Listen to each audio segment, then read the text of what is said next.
Welcome to the Teachers Need Teachers podcast, where we help new and beginning teachers navigate through those crazy first years of teaching so you can maintain your sanity and personal life. Here's your host, Kim Laprie. Welcome to the Teachers Need Teachers podcast, episode number 14. I'm your host, Kim Laprie from teachersneedteachers.com, which is a coaching and community site for new and beginning teachers who don't want to just survive those first few years, but actually thrive. I definitely appreciate you guys coming out and hanging out with me today. I have a really special guest for you. His name is Ross Cooper, and he's the principal at T. Baldwin Demarest Elementary in Old Tappan, New Jersey. And I'm pretty sure I said that correctly. He's also the co-author of Hacking Project-Based Learning, which is a book that demystifies and provides a blueprint for project-based and inquiry learning. So in addition to discussing project-based learning and how we assess it, Ross and I also go into some interview tips that will make you stand out from all the other candidates. So here's my conversation with Ross. Thank you so much, Ross, for coming on to the podcast. I really appreciate you taking the time. Could you tell my listeners a little bit about your teaching experience and how you came to your current position? Yeah, sure. So first, thanks for having me. Happy to be here. And thanks for putting together the podcast. So I actually started out as a third grade teacher. I did that for half a year. And then the majority of my teaching experience, I spent 6 years as a fourth grade teacher. And this was in Pennsylvania, where I went to school. From there, I became an assistant principal for and that was an elementary assistant principal for about a year. After that, I'm passionate about curriculum. So I was a curriculum supervisor K through 12 in a district with probably about a little bit under 2,000 students. That was for 2.5 years. In the middle of last year, starting in January, I moved to where I am now as an elementary principal in New Jersey, right near New York, Bergen County, New Jersey, a K through 4 building, T. Baldwin Demarest Elementary School in the Old Tappan School District. K through 4 building, about 350 students. And I hope that where I am now, I will stay for quite some time. So I did a little bit of hopping around, which was something that I didn't really anticipate, but it happened for better or for worse. And I am where I am right now, and I'm extremely happy, and I work with amazing people every day, and I'm happy to come to work. So this position is obviously really different from what you were doing before.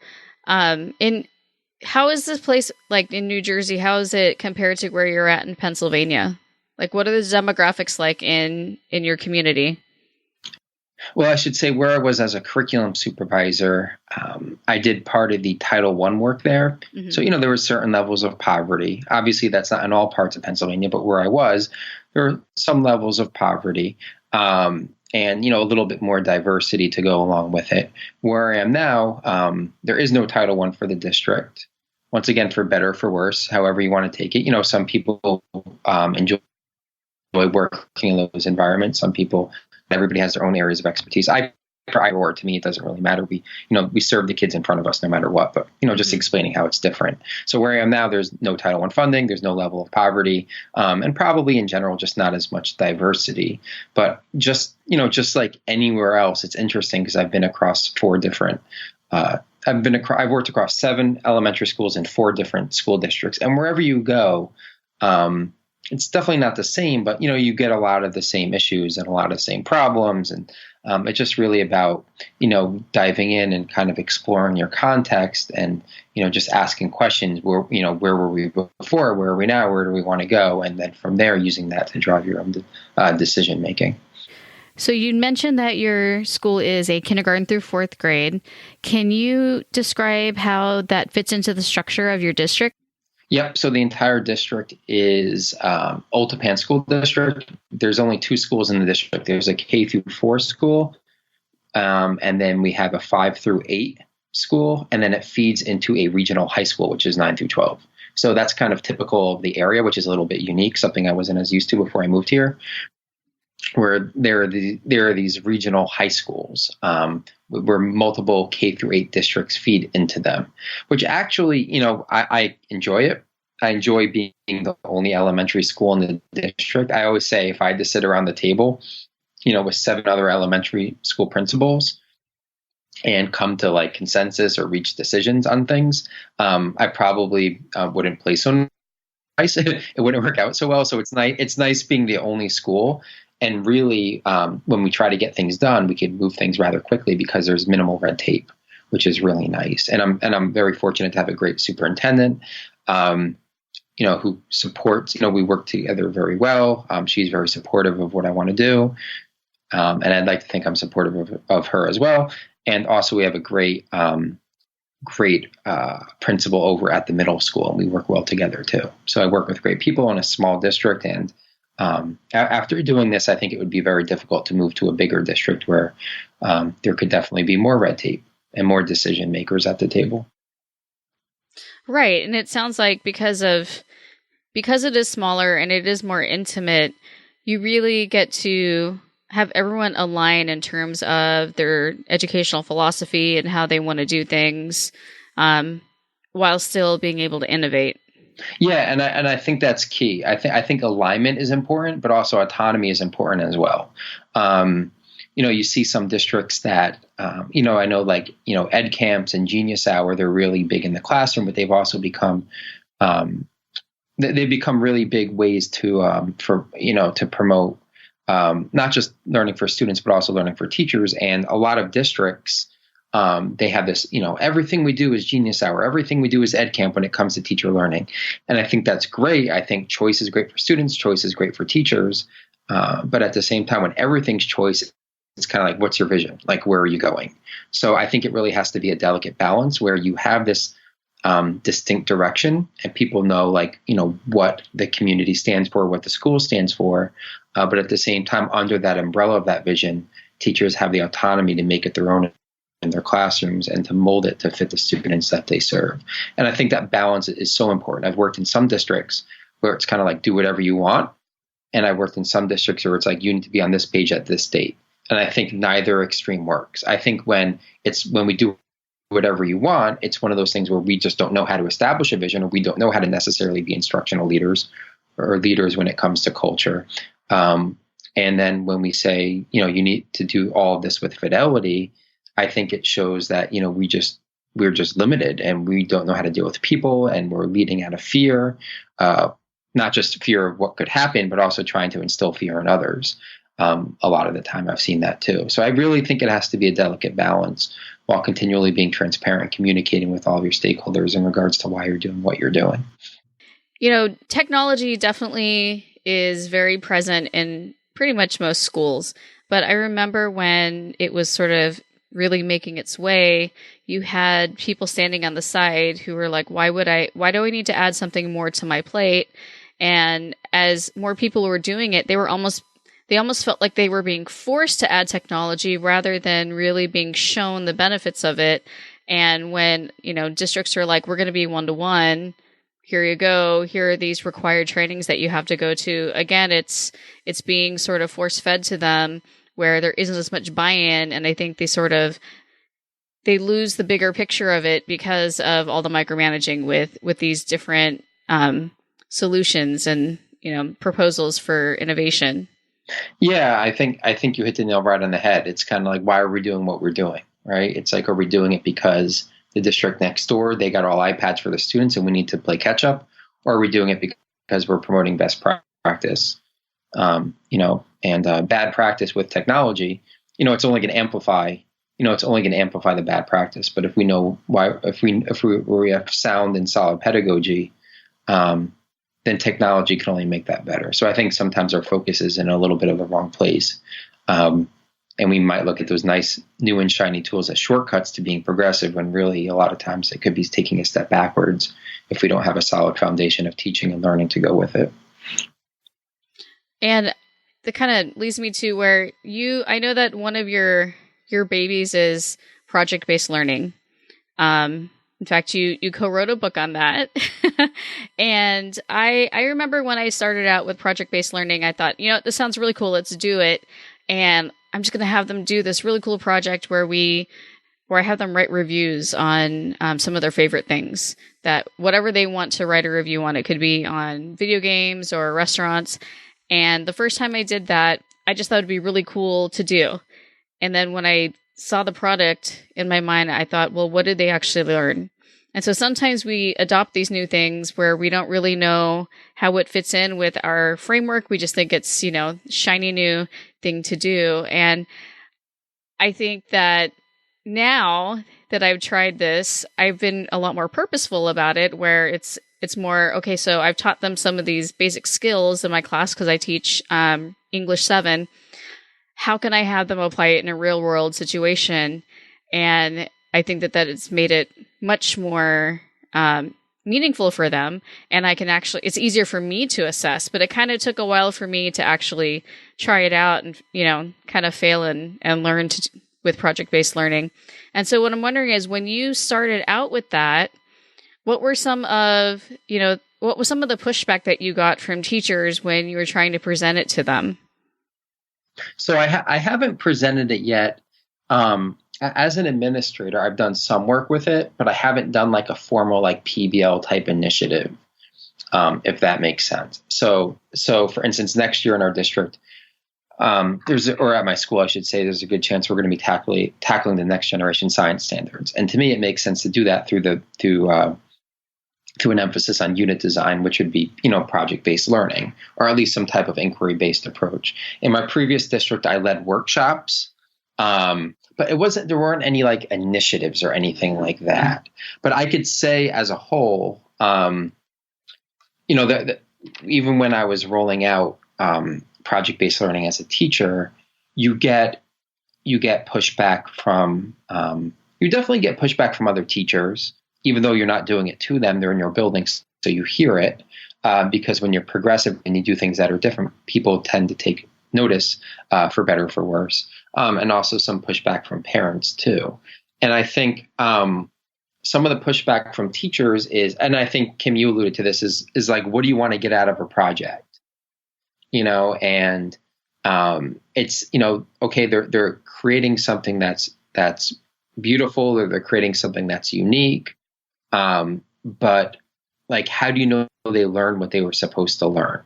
And I think that comes all the way back to, backwards design, which is basically starting with what you want students to understand as a result of the learning experience and going from there, rather than starting with a neat and cool idea. And I think cool ideas are fine, but we need to make sure that in some way, shape, or form, it fits into those understandings with which we want students to walk away at the end of the experience. So I think some of the pushback I probably got, and this was me doing it to myself too, was basically just not being clear in regards to what students were supposed to get out of experiences. And I think you also have to go through the bad to get to the good. So like Kim, you alluded to how you made some mistakes in the beginning. Nobody just jumps to best practice overnight, right? So these learning curves where we might be banging our head against a wall in the beginning, that banging is actually necessary in order for us to move forward. I think the problem sometimes is when we start with something and then we don't progress and we don't learn, or we give up. So I think I always tell my teachers, take risks, try things, but keep moving, make sure you're reflective and keep moving forward. And I also think that there are, anything that you're tackling, it's very easy with social media and even just Amazon to find like the foremost authorities on any subject. So, or even like the best book on any topic, like any topic that you're tackling, you can go onto Amazon and find the definitive book on the topic, or the definitive books within, a matter of seconds. So there's no reason to not keep learning and moving forward. But yeah, I would say, just being clear about what students were trying to get out of it. And just, this whole idea of, it was something that was more one-sided when I started it. It was like me doing something to students, doing it to the parents. Like, if you're in my class, this is what I'm going to do to you because this is how I teach, rather than communicating with the parents and the students, that here's a different learning style. This is what we're going to try.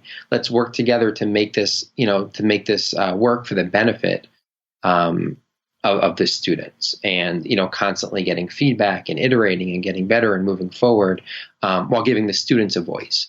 then it becomes something that we're moving towards together rather something that's being done to them. Just like with teachers, right? When teachers feel like something's being done to them, whether it's an initiative or something like that, like you get defensive. But when you're working together towards a common goal, people are that much more accepting. And something that I found interesting when recently when I was doing PBL is these students, I don't know if they're used to just being told, this is what we're going to do and this is how we do it. And we use these worksheets to work through, but they seemed really uncomfortable with having choice or being told, I want you to find a solution to this problem. Is that something that you found too when you were trying this out?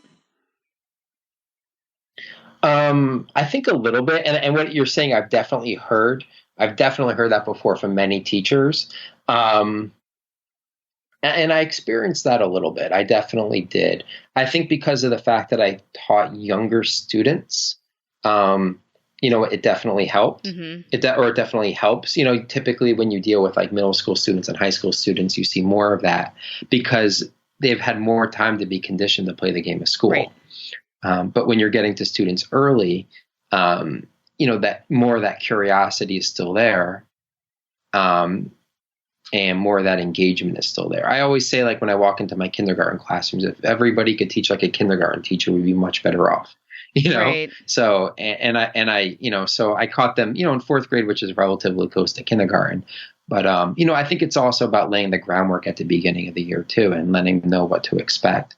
If all of a sudden, 2 weeks into the school year, you jump at your students with a full-blown like project-based learning experience when they're expecting worksheets, it's going to backfire. It's not going to work. Then you as a teacher, then you'll be that naysayer who says, project-based learning doesn't work. I tried it with my students. It doesn't work. Well, of course it didn't work. You just threw it at them and you didn't lay the groundwork. So, it's really about fostering that culture of, creativity and innovation, not just before you send out those projects to your students, but also, throughout the entire year. Just like a culture in a building, you don't set it and forget it, mm-hmm. So it's the same thing with your students. You do it at the beginning of the year, but you constantly hammer it home as they're working their way through those inquiry-based and PBL experiences. And I think, especially at the secondary level, a huge difference that I've found with this way of teaching compared to what I remember when I was growing up is it's less of a sit and get model.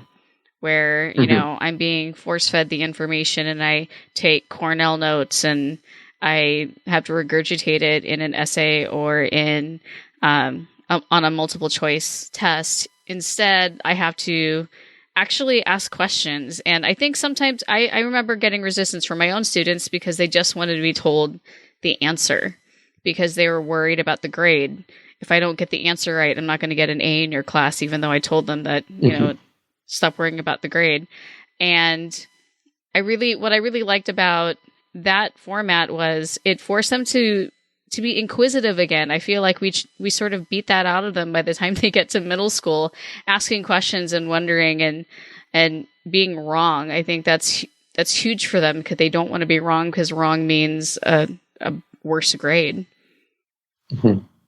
Yeah. So it's I think so. I'll start with, there's so many places I could start with that one, but even you mentioned the idea of grading, right?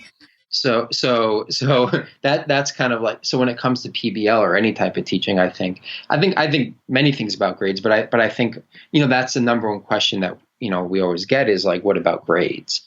And, and I also think, before I get back to that, when you look at what the research says on effective grading and assessment practices, and when you look at what's typically done in schools and districts, there's really the biggest disconnect.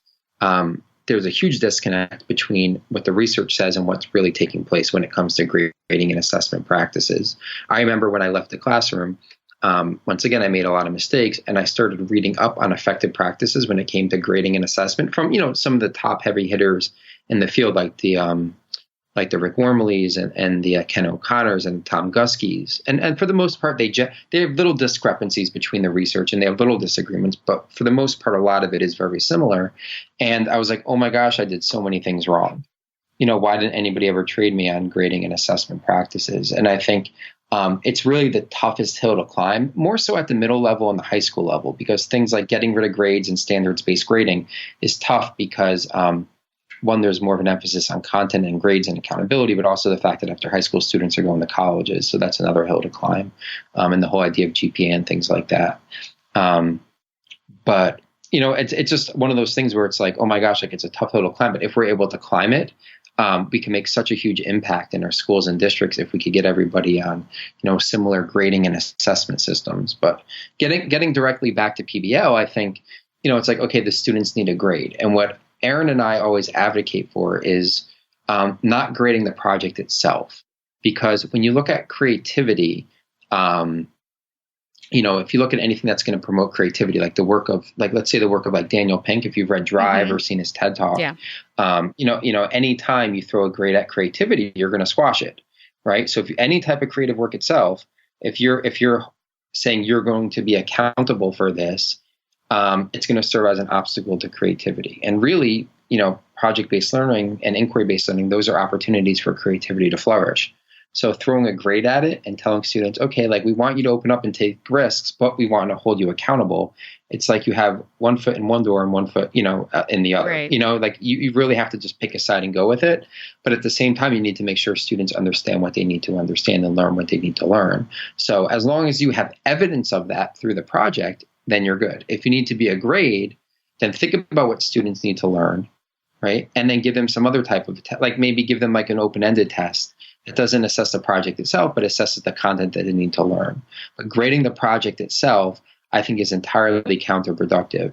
The project should be more about assessment. You want to continually assess the project through authentic feedback rather than throwing a grade at it for accountability reasons. So, we could talk about grading and assessment forever, but that's a huge one. That is an absolute huge one. In fact, real quick, Aaron and I, one of our keynotes that we do is called PBL paralysis, and we discuss these 5 or 6 huge yes buts when it comes to project-based learning. And that's always the biggest one.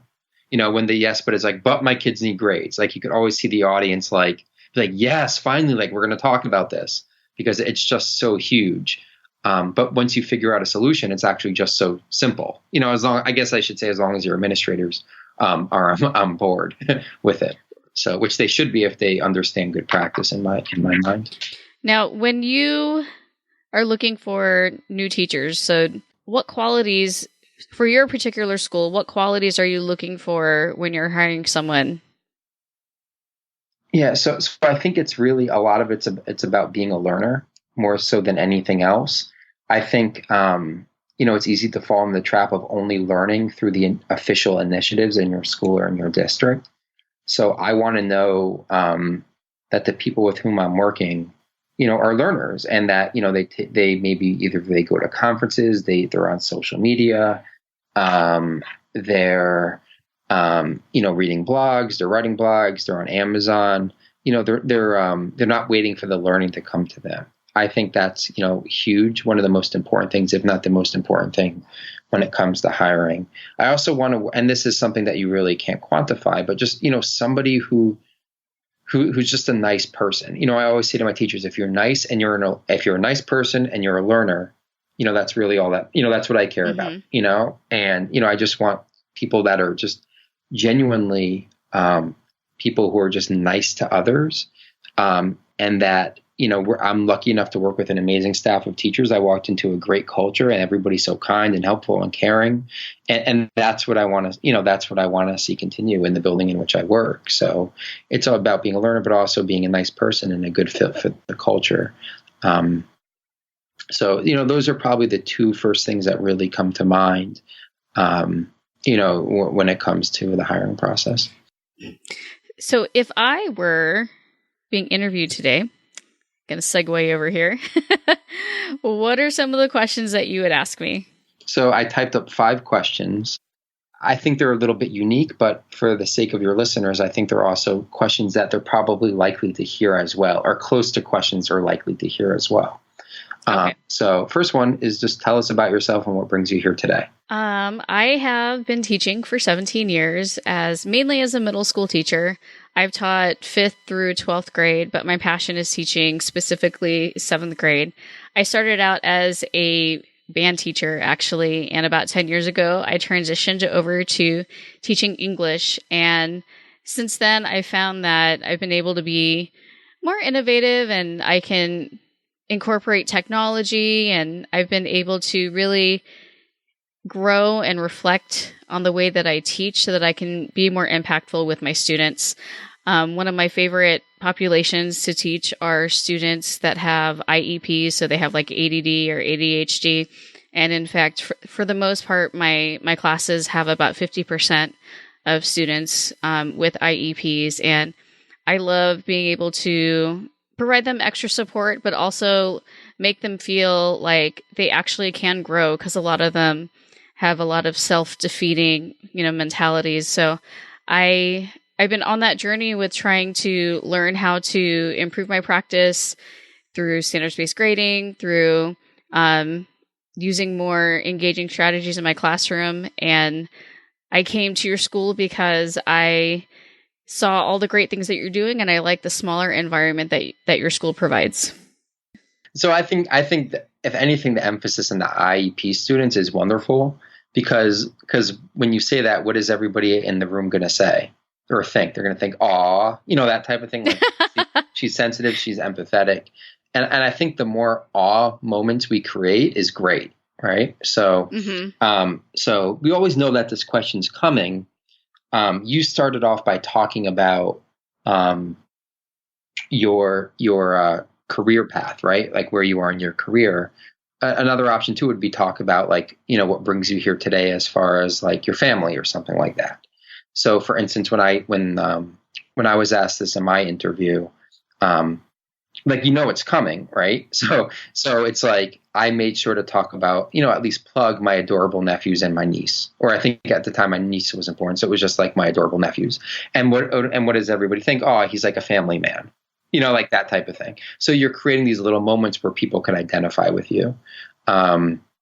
Just like you do, like, this is going to sound weird, but like when you're hitting on someone at a bar, right? Like you're looking for those commonalities that you could latch onto and say, hey, this person's like me, and that's kind of what you're doing, so the more of those opportunities you could create through that question or any question, I think it's a great thing.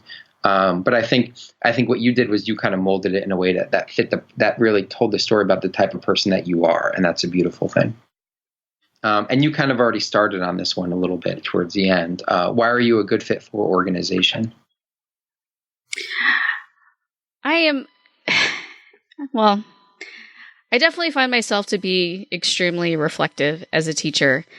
I'm never really satisfied in the sense that I know that I can always do better. So, for example, when I decided to start standards-based grading about 6 years ago, I kept trying to do it, and then I would sort of give up and I would get frustrated. But in the back of my mind, I knew that it was best for students. So I knew I was really doggedly determined to make it work in my classroom. So I know that I am always trying to innovate and become a better teacher, but I'm also a really good colleague. And I think that's important, especially with my PLC. I try to help other teachers where I find that when they're struggling. So it could be something maybe happening in their lives and they just need a little bit of extra help and support, or with a brand new teacher who doesn't really know how to teach a particular standard and letting them have, some of my resources, but also challenging other colleagues in terms of making them reflective as well. I think it's important that we all hold each other to a really high standard, and not an unreasonable standard, but we hold each other to a high standard professionally so that we can benefit all of our students. So in addition to being, a lifelong learner, I'm also, a really good colleague. And also I know that I'm fun in my classroom. My students absolutely love being in my class. They may hate reading and writing, but they just run to my classroom because they wonder, what other funny thing is Miss Lepre going to say today?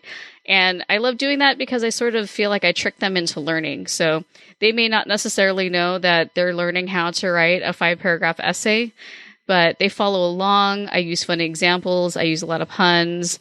I make fun of myself. And in the process, all of a sudden now they can do this when they felt like they couldn't before. Awesome. So yeah, I think it's great. You basically use that as an opportunity to, like, I'm sure when, we all walk into the interview saying like, I want to make sure that they know this about me before I leave. right? So, and I think you definitely took that question. I mean, you could go in so many directions with that question, but you took that question, you molded it in a way to kind of get out to your audience what you wanted them to know. So, and I think that's really like having our strengths, having our strengths in the back of our head like that is really important. As we're starting, because we don't want to walk away without our audience or, whoever is in the room not hearing what those strengths are. So, something to think about when we talk about our organization, basically, from an administrative point of view, I want to know that, that you specifically want to work for me or you specifically want to work at my school. So, and that just really comes down to research, right? Like looking at the website, maybe Googling the name of the principal, seeing what comes up, leveraging social media. What I used to do was Twitter, Instagram, Facebook, whatever it might be, just looking for something so I could drop some hints every now and then that I researched the place. And I want to work here because of, I found out that they do, a character education committee and I'm really into that, or, whatever it might be. Because at the end of the day, really, for the most part, 99% of the time, it's one of like several jobs that somebody's applying for. Right. And we kind of know that, especially when you get like cover letters with the name of the wrong school on it, God. which happens. So like, we know that happens, but you kind of want to fake it as much as possible as a courtesy because, anytime we're sitting here and interviewing somebody, it's people are putting in the time and effort on both ends. And you want to make sure that people like really appreciate your school and your organization. So like catering some of my answers to specifically that school. Yes. Yeah. Okay. In short, yes. And in short, make sure to look at the website, make sure to look at the social media. Mm-hmm. And I think also by looking at the social media, it gives you a sense as if you want to work there too, unless you're really desperate for a job and you'll take anything, like you're interviewing on both sides of the table. Right. So you might look at the social media and see some of the things that goes on. You might disagree with it. Or for instance, if there's no social media presence at all, I wouldn't say you probably wouldn't want to work there, but what does that say about the school or district if they don't have social media at all? Right. In this day and age? And a lot of schools and districts are like that. It might say they're not progressive. It might say that they're top down because somebody put a stop to it because of the what ifs, But I think, if in a lot of schools and districts, what you see on social media is very indicative of like what else you might see in the district going on. Next one, how do you grow professionally? How do I grow? Okay. So first, in terms of growing professionally, I am definitely, like I said before, reflective. So every semester I look back and I think, okay, so what worked and what didn't work? What do my students still need to work on? And what do I need to learn how to do better? So it's constantly evolving because I feel like if I just teach things the exact same way, my students are never going to improve. And this actually happened to me when I was teaching band, where I stopped trying to grow professionally, not on purpose, but I wasn't really interested in becoming a better band director. And that's when I knew that it wasn't a right fit for me and I was doing the students a disservice. So I have much more energy and passion into learning how to be a better English teacher in terms of learning, different techniques such as how to do novel studies or literature circles and how to add more reading and writing in terms of real world experiences for them. So researching things like project-based learning or researching how to do Genius Hour without feeling like I'm not being a teacher. That was a big one for me where I felt like I wasn't really teaching.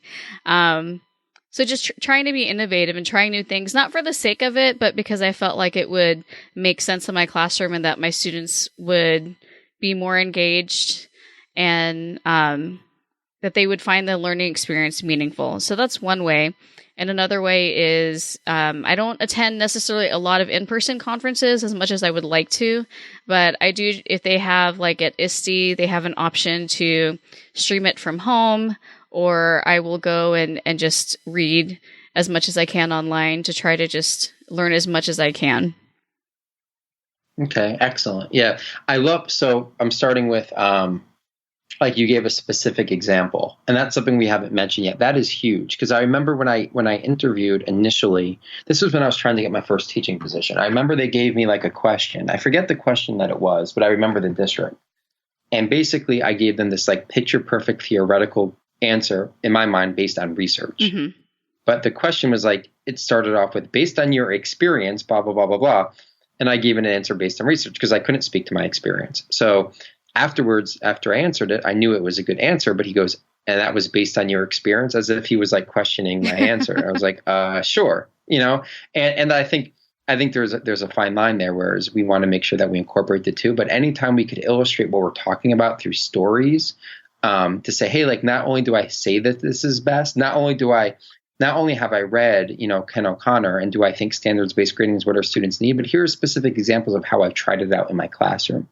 And not all the time do we want to paint this picture that all of our examples are perfect, but at least we're saying, hey, like, I'm doing what I believe. I'm not all talk. Mm-hmm. So I think anytime you can incorporate specific examples, I think that's great.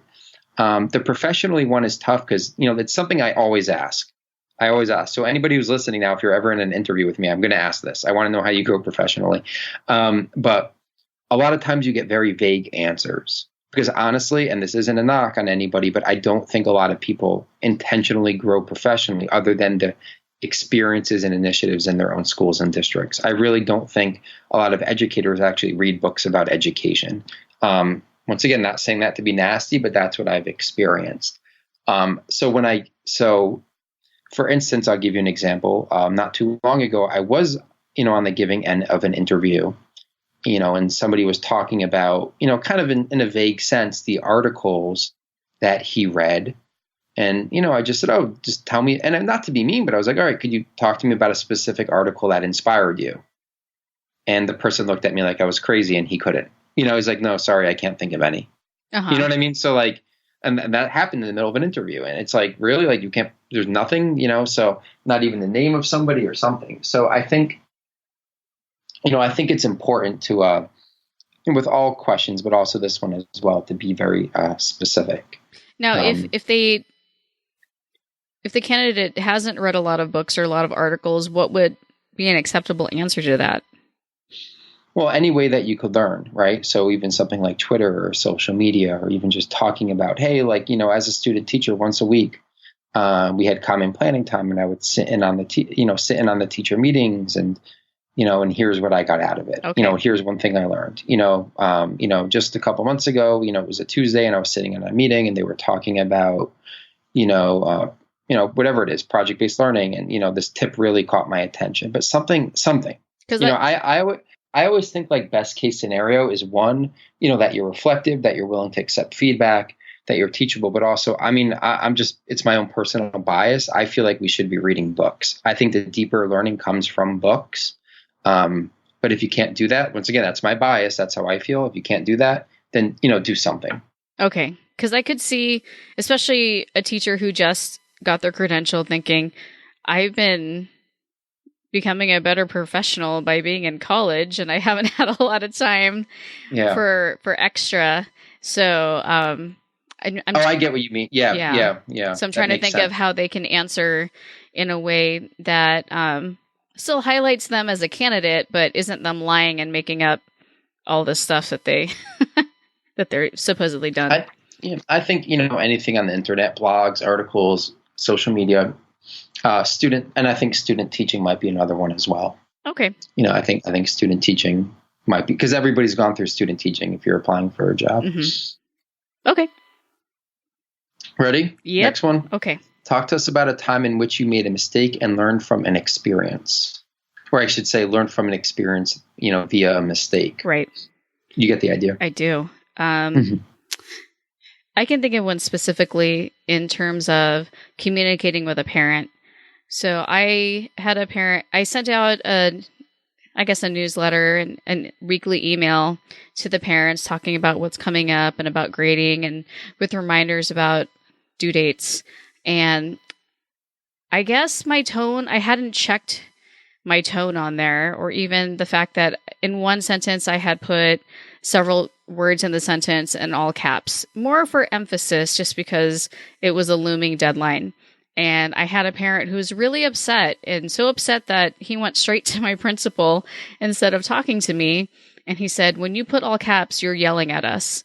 And to me, that wasn't my intent. But then I thought about it, and I looked back at the email, and I thought, maybe I should have had somebody else take a look at this. Maybe I needed to think about my tone and how I deliver these messages.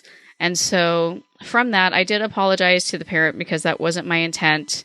And, I asked them, if there was anything else in the email that maybe might have offended them. And we worked that out because I think it's important to have parents as your ally. And then I also thought about how I needed to send these out so that parents feel like they're a part of it, not just like I'm talking at them, but feel like this is informative, this is useful for you, and I want you to be a part of my classroom community, and just being more inviting about it rather than just informational. So I did learn from that a little bit about being more diplomatic with parents, because I think sometimes we get into our academic language and we don't realize that these aren't teachers on the receiving end. These are just, parents who probably don't even have time to read your email. So if they do read it, you better make sure it's worth their time. Okay.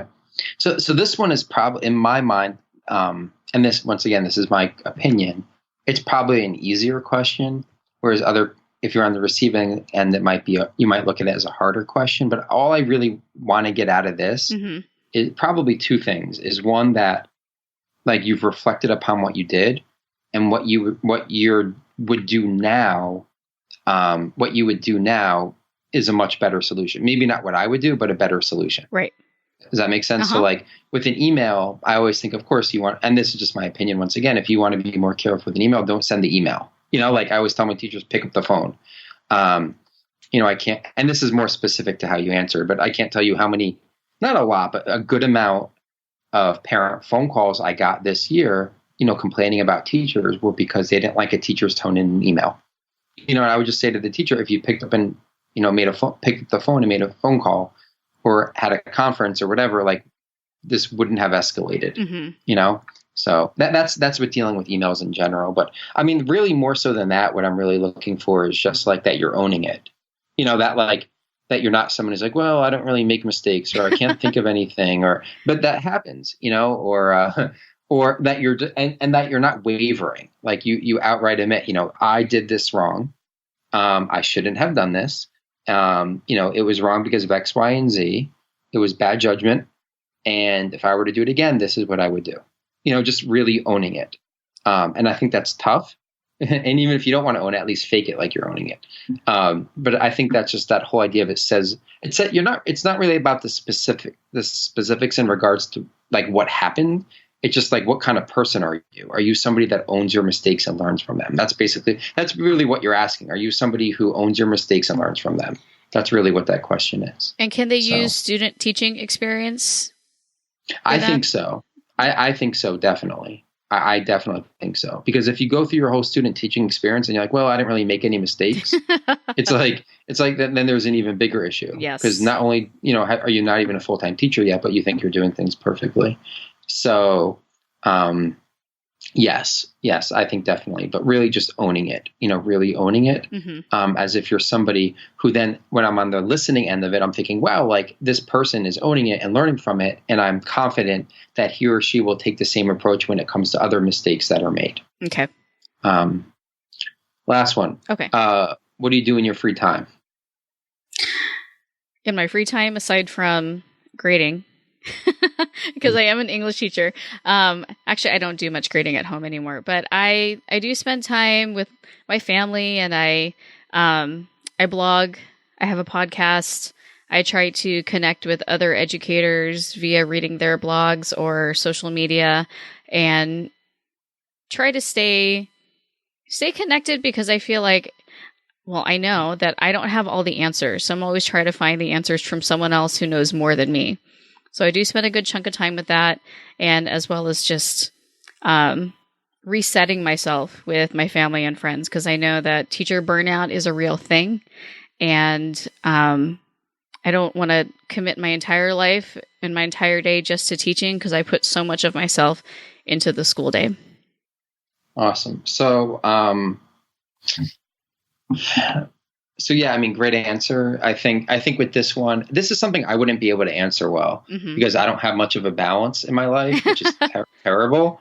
But that's one of the things I look for, right? Is like there's a balance. Like you want to hire somebody who's worldly, who like, oh, just last weekend I was at the Metropolitan Museum of Art, and or I was at this museum, or I was at this festival. I think those experiences are important because they inform our practice subconsciously in many ways as well. So somebody who's worldly and does more than just education, but also somebody who also does more education than is necessary. So it's like, yeah, in my free time, I love to blog about education on my podcast. But I also make sure to relax, and, once a month, I make sure to go away for the weekend and I do X, Y, and Z, that type of thing. So it's really about, that balance, which once again, I would completely fail at this question. But also, the balance, but also like when you leave school at whatever time you do, every day, like your learning doesn't stop and your job doesn't stop. And that's tough because we're all at different points in our life. But the odds are, if you're coming out of college, then you do have the time. Not everybody, I don't want to, paint too broad of a stroke, but, the odds are you do have time to carry on your job outside of the school day, at least to some extent. I could see some people, though, listing things that, or not even knowing what they should say, because they might say, well, I go and, go to the gym and I walk my dogs and I watch The Bachelor. I could see a host of other answers that don't pertain to this. So you're just basically looking for the fact that they do professionally enriching activities outside of school. With the balance on things that maybe aren't necessarily directly tied to school. Okay. Also, something else to consider too is like if they're passionate about anything outside of school, because like it really shows that you're able to dedicate yourself to something. Mm-hmm. So like if you're, I would say that like let's say you're like really into fitness, and and every morning at 5:30 a.m. I get up and I teach a spinning class. Or whatever's trendy, but it's trendy, spin, yoga, whatever it is. I have no idea. Whatever. Yeah, I don't know. So or I do CrossFit's another one. But like I do this every morning before I come to school. To me that says about you as a person that wow, like you're able to really dedicate yourself to something if that's what you enjoy. Mm-hmm. And that's what you aspire to do. So I think it also. If you're just somebody who lays around on weekends and watches like Jersey Shore, then, what does that say about you? What does that say? What does that say? Like, how are you spending your time? And you try not to be too judgmental because everybody's different and we all need to relax. But there are a lot of like really type A personality people who like whatever they do, they really have to dive into it and dedicate themselves and do it 100%. And the odds are that if you're saying that you do that outside of the school, or outside of the district or outside of education, there's a strong possibility that it will transfer to your work inside of my school. Yeah, I completely agree. Well, thank you so much for being on the podcast and for taking the time to do this. I really appreciate it. Thank you. It's been a lot of fun. It's been a pleasure. And if my listeners want to learn more about you and your school, where can they find you? Me specifically, rosscoops31.com. That's like what I have everywhere is, on Twitter, rosscoops31, rosscoops31@gmail.com is my email. Mm-hmm. rosscoops31.com is my blog. I try to blog once a week, once every couple weeks about my job, about PBL, about inquiry-based learning. And my district website, it's T Baldwin, right? Demarest? Yeah. I'm trying, let me see if I can bring it up real quick. Because I have it bookmarked. I can put the link in my show notes. Do you guys does your school also have a Twitter account as well? Oh yeah. So #OldToPanProud. That would be perfect. So we have a hashtag that we use on Instagram, on Twitter to an extent, and on Facebook, the Old Tapan School District Facebook group. So and the website is TBD as in T Baldwin Demarest .oldtapanschools.org. Okay. is the website. And for our school district, tbd.oldjapanschools.org. If you're familiar with the New York or New Jersey area, it's a Tappan Zee Bridge. For one reason or another, the school district is pronounced Tapan, as in, Old Tapan. So it's, when I went and interviewed the first time, I wasn't really able to know how to pronounce the district, but it is what it is. Tappan Zee Bridge, Old Tapan School District, which is probably about 15, 20 minutes from the bridge. Awesome. So I'm going to make sure that I put those in my show notes so that my listeners can get a hold of you. But thank you again, Ross, for being on the podcast. And I hope that you have a great day. Awesome. Thank you so much for having me. You too. So I told you guys that was going to be an awesome interview, right? So here are my takeaways from my conversation with Ross. First of all, when you're interviewing, you want to find something that can make you relatable to your audience. I had mentioned that I like to teach students with IEPs, and that's something that since teachers understand that particular population, they're going to be like, oh, wow, that's really cool that you like to do that. So try to find something that can make you a little more human and relatable. Also, you want to do as much research as possible on the school. So don't just walk in just knowing the name of the school. Go and Google them, look up their website, look at their social media, look up the principal and what they're tweeting about if they do that, or even the message that they have on the About page on the school. Really try to get a feel for what the school is about and what makes them special. That way you can also cater some of your answers to the questions, to that particular school. You also want to find a way to answer so that you can highlight your individual strengths and let the interview panel know what type of person you are.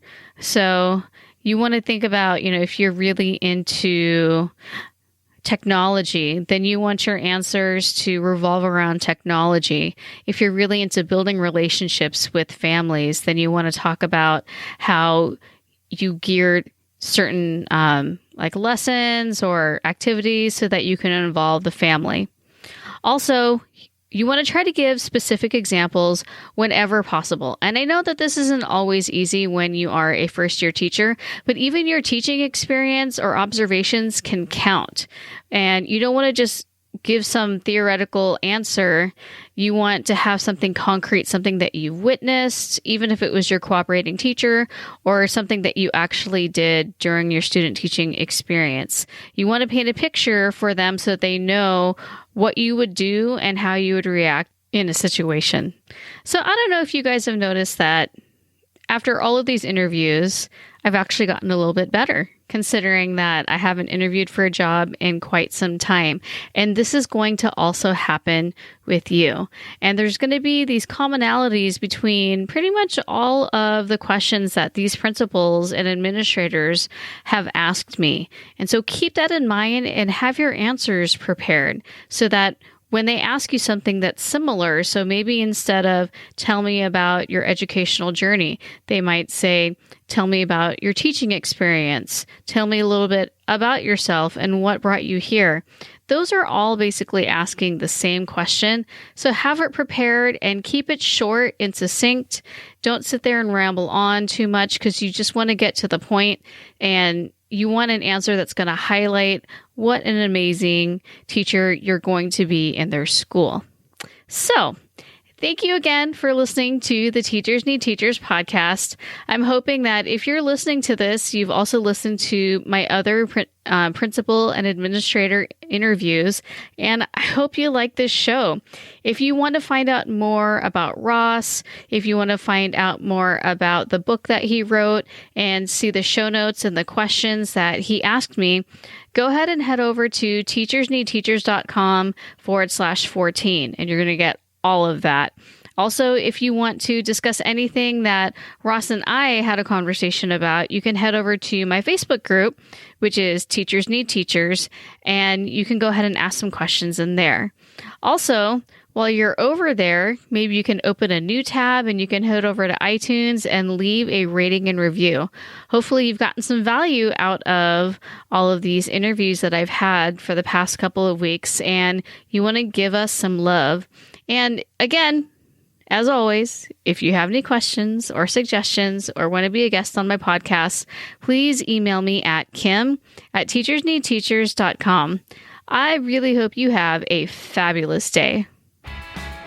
Thanks for listening to the Teachers Need Teachers podcast. Love this episode?